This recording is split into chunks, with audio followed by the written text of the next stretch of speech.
مرحبا، ازيكم يا جماعة؟ يا رب تكونوا بخير وصحة وعافية. رجعت لكم تاني بفيديو جديد ده في قناة عزة السودان. وطبعا يا جماعة أنا حاليا قاعدة أصور الفيديو الساعة 3:30، يعني كل الناس نايمة والشوارع فاضية وهدوء تام، يعني ما في غير أنا انتوا بس الصحيح، ما في زول. قلت خلاص يلا اقوم اعمل فيديو كده. وكده كده يا جماعه انه انا عندي كم يوم كده قاعد اغرر في قرار كده، ولحد الان ما اتخذت، لكن عايزه اتخذه بعد الفيديو طوالي. انه انا عايزه اغير اسم القناه، زي ما شايفين كلنا انه اسم القناه عزة السودان. وصراحه قررت يعني اغرره بسم الله يعني. غيرت قررت ان انا اغير اسم قناه عزة السودان.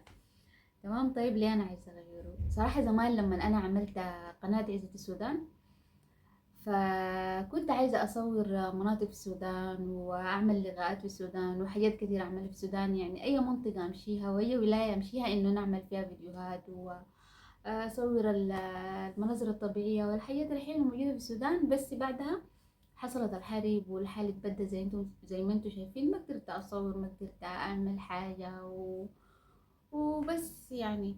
لانه انا اساسا اللقب بتاعي عزة. تمام. فقمت عزة، قمت جبت لها السودان، بقت عزة السودان. فكان صراحة اسم حلو واسم عاجبني جدا وحسينه لطيف جدا واسم كان معبر، لانه انا عايزة اصور حاجات في السودان. بس زي ما شايفين انه انا ما قدرت، فهسه قررت انه انا اغير. عايزة يعني اكتب اسمي اللي هو اعتزاز. اصلا انا اللقب بتاعي عزة.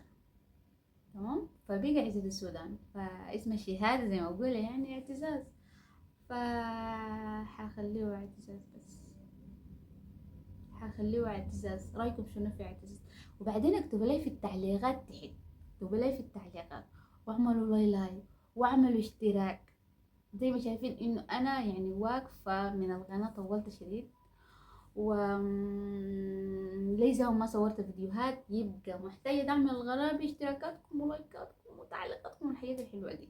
وبعدين بعد ما انا اغير اسم القناة وروني تحت يعني شنو رايكم بتغيير اسم القناة. تمام. وتاني كمان خلوني اتونس في حاجة كده بسيطة صراحة، بما انه الجو هادي كده والناس نايمة في حاجة. طبعا بعد الحرب اللي حصلت دي يا جماعة الناس سافرت طبعا، وكل زول سافر لمنطقة وسافر لولايات، ومهم أي مكان الناس سافرت. فلما انت تسافر بالذات من بلد أو تقعد في بلد ما بلدك، يبقى انت لازم تكون سفير لوطنك، سفير لبلدك. كل حاجة محسوبة عليك، أي حاجة انت بتعملها. تمام. بصراحة بعد الحرب دي يعني شفنا حاجات كتيرة وظهرت لنا حاجات كتيرة شديد وسمعنا كتير كتير شديد. يبقى انت من تصرفاتك، من لبسك، من اسلوبك بيعكس يعني اي زول بيعرف انك انت سوداني، يبقى لازم يعني انت تعكس صورة حلوة كسوداني. انت يبقى لازم تعكس السودان بصورة حلوة، بصورة جميلة. تمام.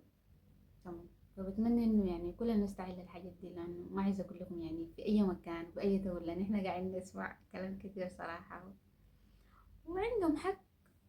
صراحه الناس لما تتكلم برضه عندهم حق، لانه في تصرفات صراحه غلط. في حاجات بتتعمل غلط المفروض اساسا ما تتعمل، في كلام المفروض اصلا ما يتقال، حاجات كتيره جدا. هو كمان في بشرات كويسه انه يعني السودان خلاص بدأ يرجع ويبقى زي ما كان وأحسن، الناس كمان بدأت ترجع لبلدها ولوطنها ودي حاجة كويسة. يعني أتمنى إنه كلنا نرجع ونجتمع وترجع حياتنا حلوة زي ما كانت إن شاء الله يا رب. ده كل كنت دايرة أقول لكم في الفيديو ده، يعني ما عايزة أطول أكتر من كده.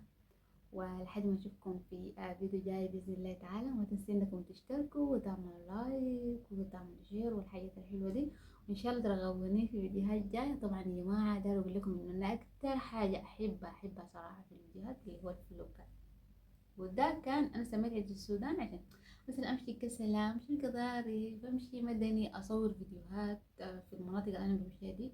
وفعلا اسم على مسمى عزة السودان، بصور حاجات في السودان. بس ربنا ما قدر انه انا اعمل الحاجات دي، بالنسبه لي هدف انه انا دا اعمله. وبتمنى يعني انه السودان يرجع زي ما كان واحسن ان شاء الله. كل واحد يعمل حاجه اللي هو داير بلده باذن الله تعالى. لحد ما اشوفكم تاني، ما تنسوا تعلقوا، تعملوا لايك والحاجات الحلوه دي. لحد ما اشوفكم الفيديو الجاي ان شاء الله. السلام.